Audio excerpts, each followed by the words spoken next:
സന്തോഷ് മാധവൻ ഭൂമിദാന കേസിൽ മുൻ മന്ത്രിമാരായ അടൂർ പ്രകാശ്, പി.കെ. കുഞ്ഞാലിക്കുട്ടി എന്നിവർക്കെതിരെ കേസെടുത്ത് അന്വേഷണം നടത്താൻ മൂവാറ്റുപുഴ വിജിലൻസ് കോടതി ഉത്തരവിട്ടു.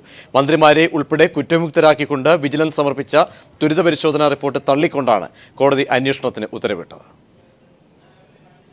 വിവാദ സർക്കാർ ഉത്തരവിന് പിന്നിൽ അഴിമതി നടന്നുവെന്നാരോപിച്ച് കളമശ്ശേരി സ്വദേശി ഗിരീഷ് ബാബു സമർപ്പിച്ച ഹർജി അനുവദിച്ചുകൊണ്ടാണ് മൂവാറ്റുപുഴ വിജിലൻസ് കോടതിയുടെ ഉത്തരവ്.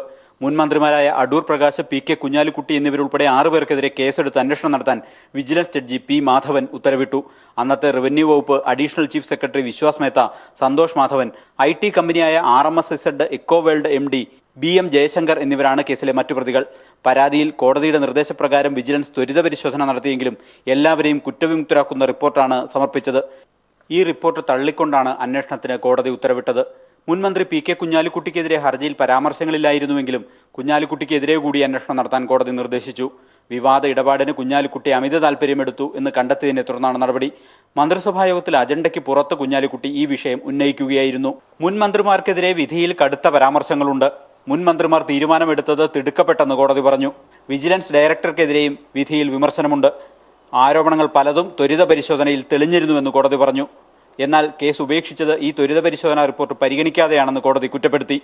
പരാതിക്കാരനായ ഗിരീഷ് ബാബു: സർക്കാരിനെ വെള്ളപൂശാനുള്ള ഒരു നടപടിയാണ് വിജിലൻസ് ഉദ്യോഗസ്ഥർ നടത്തിയിട്ടുള്ളത്. ആ വെള്ളപൂശൽ നടത്തിയിട്ടുള്ള ആ അന്വേഷണ റിപ്പോർട്ട് കോടതി അംഗീകരിച്ചിട്ടില്ല എന്നുള്ളത് വളരെ സ്വാഗതാർഹമാണ്. എറണാകുളം, തൃശൂർ ജില്ലകളിലായി സന്തോഷ് മാധവന്റെ ഉടമസ്ഥതയിലുള്ള 130 ഏക്കർ ഭൂമിക്ക് ഭൂപരിഷ്കരണ നിയമത്തിൽ ഇളവ് നൽകി ഇറക്കിയ ഉത്തരവായിരുന്നു പരാതിക്ക് ആധാരം. കഴിഞ്ഞ സർക്കാരിന്റെ അവസാന മന്ത്രിസഭായോഗത്തിലെ കടുംവെട്ട് തീരുമാനങ്ങളിലൊന്നായിരുന്നു ഈ വിവാദ ഉത്തരവ്. വിവാദമായതിനെ തുടർന്ന് ഉത്തരവ് പിൻവലിച്ചെങ്കിലും ഇതിന് പിന്നിലെ ഇടപാടുകൾ ദുരൂഹമായിരുന്നു. സാലി മുഹമ്മദ്, കൊച്ചി. ഭൂമിദാന കേസിൽ IT വ്യവസായ മന്ത്രി എന്ന നിലയിലുള്ള തന്റെ ഉത്തരവാദിത്തം നിറവേറ്റുക മാത്രമാണ് ചെയ്തതെന്ന് പി.കെ. കുഞ്ഞാലിക്കുട്ടി. ഇടപാട് പരിശോധിക്കണമെന്ന് നിർദ്ദേശിക്കുക മാത്രമാണ് ചെയ്തതെന്നും ഇക്കാര്യത്തിൽ അന്വേഷണം നടക്കട്ടെയെന്നും കുഞ്ഞാലിക്കുട്ടി മലപ്പുറത്ത് പറഞ്ഞു. ഇത് നോക്കി അവർ എലിജിബിൾ ആണെങ്കിൽ മാത്രം കൊടുത്താൽ മതി എന്നുള്ളതാണ്. അപ്പോൾ അതുകൊണ്ട് ക്യാബിനറ്റ് ഡിസിഷൻ കൊണ്ട് അവർക്ക് ഭൂമി കിട്ടുന്നില്ല, എക്സ്റ്റൻഷൻ കിട്ടുന്നില്ല, ഒന്നുമില്ല. ഈ അജണ്ടയിൽ ക്യാബിനറ്റ് തീരുമാനിച്ച പ്രകാരമാണെങ്കിൽ ഒരു സ്റ്റാറ്റ്യൂട്ടറി കമ്മിറ്റി ഉണ്ടാക്കി പരിശോധിക്കണം. അതിനുശേഷം മാത്രമേ അവർക്ക് കൊടുക്കാൻ പറ്റുള്ളൂ. അതുകൊണ്ട് പിന്നെ ഞാൻ ഒരു കാര്യം കൂടി പറയാം. ഈ കാര്യത്തിൽ യാതൊരു കോൺസ്പിറസിയിലോ അല്ലെങ്കിൽ ആർക്കെങ്കിലും ഒരു ഫോൺ ചെയ്തതുപോലെ എൻ്റെ ഫോണിൽ നിന്ന് ഇപ്പോൾ ഈ കമ്പനിയായിട്ടല്ലാതെ, ഇതൊരു ഇന്ത്യയിലെ പ്രമുഖ കമ്പനി, അവരായിട്ടല്ലാതെ ഇതിൽ പറഞ്ഞപ്പെട്ട വേറെ പല പേരുകളുണ്ട്. ഒരു ടെലിഫോൺ കാളെങ്കിലും ആരെങ്കിലും ഉണ്ടെങ്കിൽ, അല്ലെങ്കിൽ മധ്യവർത്തികളോ ആരെങ്കിലും ഉണ്ടെങ്കിൽ അത് പിന്നെ അവർ തെളിയിക്കട്ടെ. അങ്ങനെയില്ല. ഞാൻ IT മിനിസ്റ്റർ എന്നുള്ള നിലയ്ക്ക് നേരിട്ട് അവരെൻ്റെ ഓഫീസിൽ വന്നു, എനിക്ക് പെറ്റീഷൻ തന്നു, എല്ലാവർക്കും ഉള്ളൊരു ആനുകൂല്യം ഞങ്ങൾക്കും കിട്ടണമെന്ന് പറഞ്ഞു. അത് കൊടുക്കാമോ എന്ന് ഞാൻ ക്യാബിനറ്റിനോട് ചോദിച്ചു. കൊടുക്കുകയാണെങ്കിൽ തന്നെ അതിനൊരു സ്റ്റാറ്റ്യൂട്ടറി കമ്മിറ്റിക്ക് വിടണം എന്നുള്ളത് ഞാൻ തന്നെ റിട്ടേൺ എഴുതിയ അജണ്ടയാണ്. റിട്ടേൺ അജണ്ടയാണ് എൻ്റെത്, വാക്കാലുള്ള അജണ്ടയൊന്നുമല്ല, റിട്ടേൺ അജണ്ടയാണ്. അത് ആണ് ഞാൻ ക്യാബിനറ്റിൽ സർക്കുലേറ്റ് ചെയ്തത്.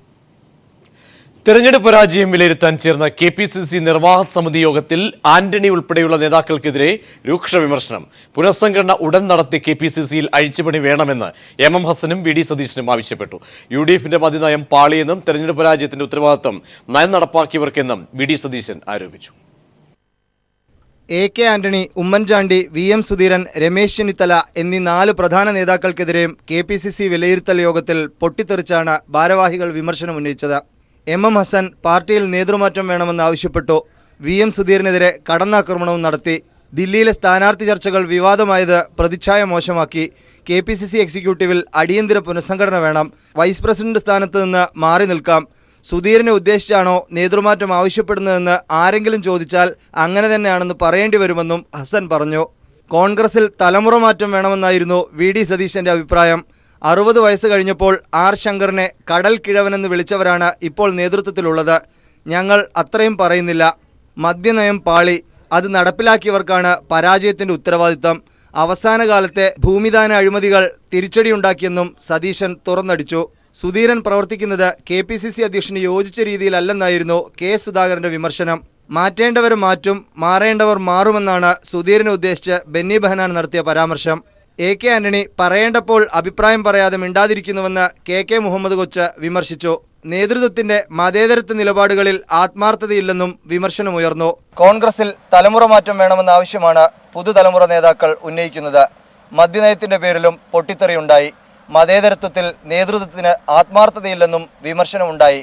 രാജീവ് ഗാന്ധി സെന്ററിന് മുന്നിൽ നിന്നും ക്യാമറമാൻ ചന്ദ്രശേഖരനൊപ്പം MR സജേഷ്, തിരുവനന്തപുരം.